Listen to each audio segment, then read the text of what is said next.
heel and face so many times, we don't even know what he is now. We're back. It's time to go across to the Blue Brand. The apparent live brand. And we kick things off with a very, very... I would say angry, but he's not really that angry. Yeah. Randy Orton. And he was addressing the situation with Jeff Hardy. Explaining his actions last week. What? And he said he's fed up with the WWE Universe. Oh, God. He's going to erase anyone who they ever liked. Oh, no. He's tired of not getting respected around here. Stop being so damn He boring. was the youngest ever World Heavyweight Champion. Who'd he beat again? Yeah. Oh, God.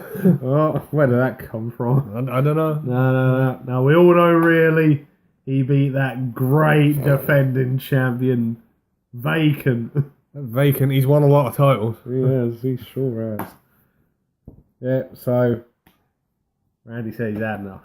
He's taking everyone out. So watch out, the whole locker room. Yeah, I'm sure they're worried.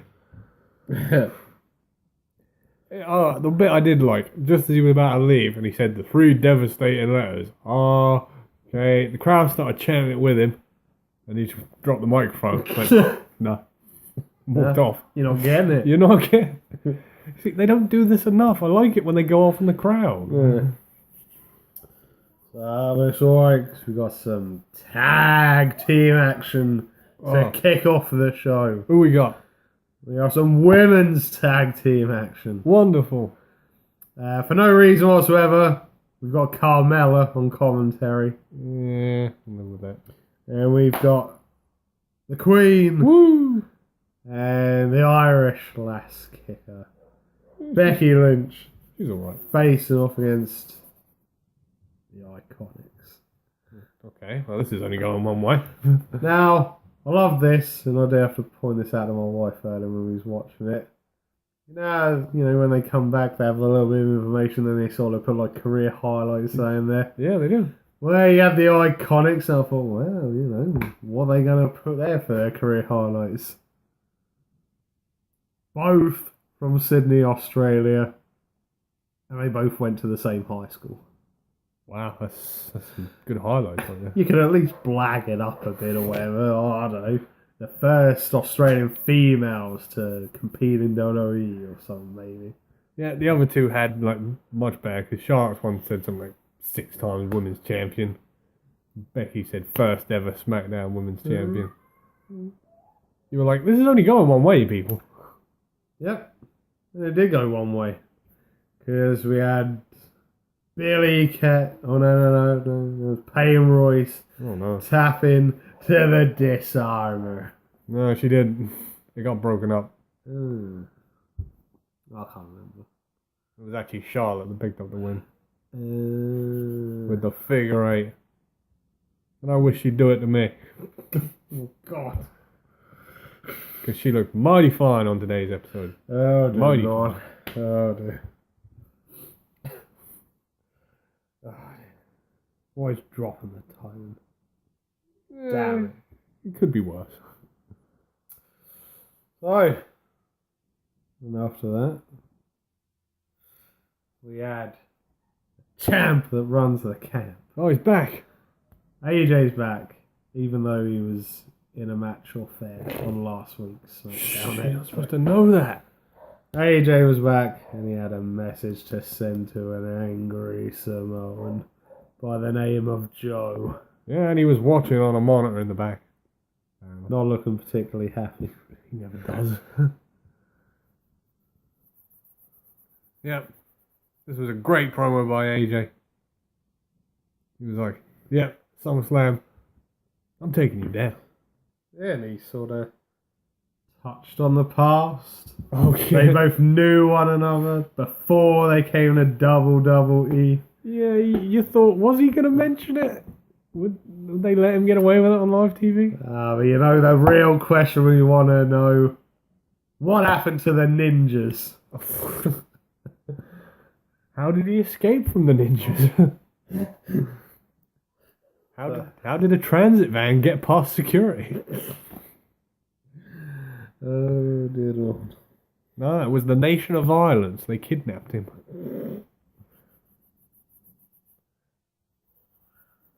Oh, Yeah. So after AJ laid the law down, they had another match. oh, wonderful. What we got? Well, unfortunately, it was a match including Zelina Vega. Oh dear. She was facing off against Lana. A rematch from last week. Yes. Now, I know we cane people at times for botching and not making things at least presume real, but my God, even the simplest of things, Zelina, how hard is it to pretend to kick someone? My God, you botched it twice. Yeah, one of them was pretty bad. She didn't even touch her, No. and Lana still flinched. Yeah. It was like, you kicked the air. Oh. Air's going to be feeling that for a while. Like, you know, with Rusev at ringside and Almas at ringside, you were like, yeah, interference is going to happen. Yeah.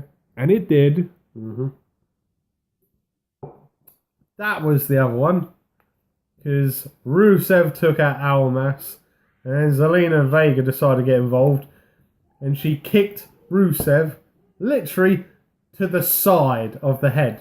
She wasn't even anywhere near his head. Brilliant. But of course, Rusev, being the professional he is, he sold it. And then Aiden English came down. Yeah, this is where things got a bit messy. Yeah, because then Lana hit a move on Zelina. She then went to go to the top rope. She was on the top rope. And then Aiden charged Almas into the ring post, and he pretty much scraped maybe the edge of the bottom of her foot, Yeah. and she fell down off of the turnbuckle. It was one of the worst theatrical flips off the top rope I've ever seen. And then Zelina did the double knees stomp into the corner of the turnbuckle, and she picked up the victory. Aiden English went, nah, man, none of that, and he ran out of there quick. Rusev did not look happy. Do we really need to see a Aiden English Rusev match? No, we don't. Ugh. But I think we're going to get it regardless. Oh, man. And I have to say it, a pretty poor showing by the two ladies in this match. Yeah. More Zelina than Lana, but yeah, not a great outing. No. Not one for match of the year. No. Match of the rear, maybe. So then next we had an interview angle. We had Byron Saxton in the middle of the ring, and he was talking to the Miz on the Titantron. Wow. Via location of Miz and Mrs. Blatantly pre-recorded. Yep. Then Miz went on a massive tirade. He's sick and tired of Daniel Bryan being in his shadow, and the fact that he's not up to the Miz's level. Right. And he said about I can't remember exactly what it was. And then as the conversation went on further, Daniel Bryan then appeared on the set of Miz and Mrs. He broke in. He beat up the security guards. Started putting a beat down on the Miz. And then the Miz hit Daniel Bryan in the back of the head with a vase. Oh no, not a vase. And then he scarpered off with his security. Now, I'm going to give the Miz one pointer here. Yeah? Get better security. You're a fairly rich man. You can afford decent security. They got taken down with like a punch. Yeah. And Daniel Bryan's not even that big a man. He's shorter than we are. I know we're not exactly short, but... Yeah. So, further leading up to the heat to their epic face-off at SummerSlam. Yeah, that was the one thing. They actually confirmed it today. Miz said to him, right, I'm giving you your match at SummerSlam. Yes. Oh dear. Right, We're back in action again. Yeah, earlier in the night, there was a pretty funny segment. Truth said he was challenging Carmella. He did. And Ty Dillinger went, well, that's not how it works. You don't want to be in that match. And he said, oh, but everyone's beating Carmella and getting added to the match. He was like, no, you need to beat Nakamura. So he put the challenge out. He was like, all right, Nakamura, I'm coming for you. Yeah. I have to make a quick note here. Funny moment with the entrances. Obviously, Nakamura came out with his usual entrance. Yep. And then we've got our new updated What's Up? Yeah, he does change it up every so often. We're going to give kudos to the man. He is the future of the commentary table for the next 20 years. Corey Graves on true grade A quality stuff right here. He turned around. What in the hell was that? Oh, yeah. He said that was terrible. I liked Nakamura's music better, and I can't even understand Japanese. That was awful. Oh, it was good. But inevitably, this match didn't last too long. It did not go well for the Truth. No. We got hit with a Kinshasa. That was to be expected. Game over. Poor man. Oh dear. And just when you thought things couldn't get any worse. They did? We were then treated to the Bludgeon Brothers. Oh, yeah. They faced off against 3SK. Yeah. I'm pretty sure they've already fought these guys. Yeah. So it was your usual typical squash match rubbish. Ended in about 2 minutes. Yeah. Harper and Rowan ended it with their own modification of the Doomsday device. Yeah. Great. And, yeah, great. Woo. Don't care for them. Dude, give Harper a singles run, damn it. Yeah. He deserves better. Stop putting him with boring Eric Rowan. Oh, and here it is. Main event time. We've got the New Day. Oh, and they're facing off against Martin's favourite tag team. They don't just set the bar, they are the bar. With their new t-shirts. Yes. Now, you know what? I'm going to give this match a glowing report. Oh, really? I thoroughly enjoyed this match. Really good. Lots of backwards and forwards entertainment. You had moments where the bar were on top in this match a lot, and you had sort of like Kofi and Big E fighting in the ring for like 5 minutes, struggling to get their hot tags in. Uh-huh.